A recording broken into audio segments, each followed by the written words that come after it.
It was 3:17 in the morning when the doorbell rang. The rain outside had been falling for hours. Steady, quiet, hypnotic. My dog Bailey was asleep at my feet until he wasn't. He shot up, teeth bared, growling low like he'd smelled something rotten. I froze. Who rings a doorbell in the dead of night during a storm? I crept to the peephole. A man stood on the porch, drenched, hood up, head down, not moving. "Help me," he said. His voice wasn't panicked, it was flat, controlled, like a line rehearsed too many times.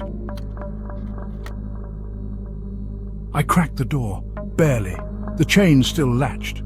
"What do you need?" I asked. He didn't answer, just took one slow step forward. Then suddenly he lunged. The chain snapped like string. I slammed the door shut, threw the deadbolt, backed away, heart racing. But then I heard it, behind me, the back door creaking open. I turned and saw a second figure slip inside. Another man, holding a phone, already recording. That's when I knew. This wasn't a robbery, this was a show, and I was the star. When we moved into the new house, we needed repairs fast. So we found Barry, Craigslist, cheap, no questions asked. He showed up the next day.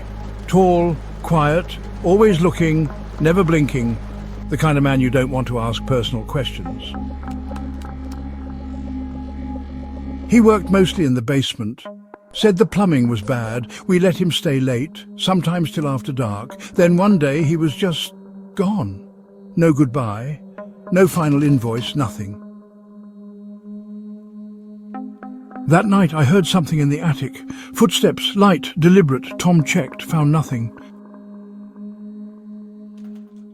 But then I found something far worse. In the basement, right above the shower, drilled into the ceiling, there was this small, perfectly round peephole. Fresh wood shavings were still scattered on the floor. We called the police, you know.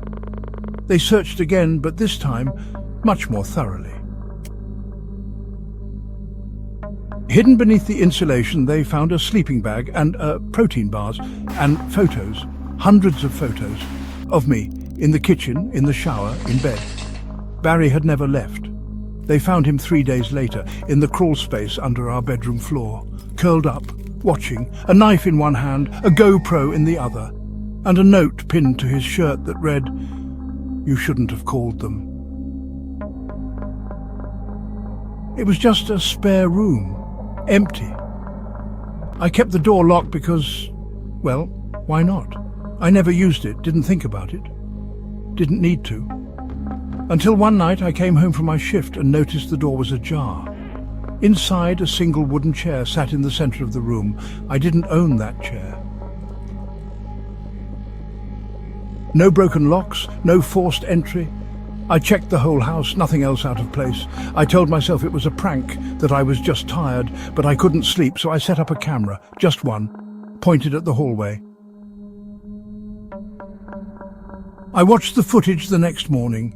At 2:46 a.m, the door opened, and someone stepped out. He was tall, gaunt, skin like wax paper, shirtless, silent. He didn't look at the camera, he looked at my bedroom door. He stood there for 2 minutes, still, breathing softly. Then he turned and slid back inside the room. Police came. They searched everything. The room was empty. No prints, no trace. But behind where the chair had been, scratched into the wall, were 5 words. "Don't lock the door again."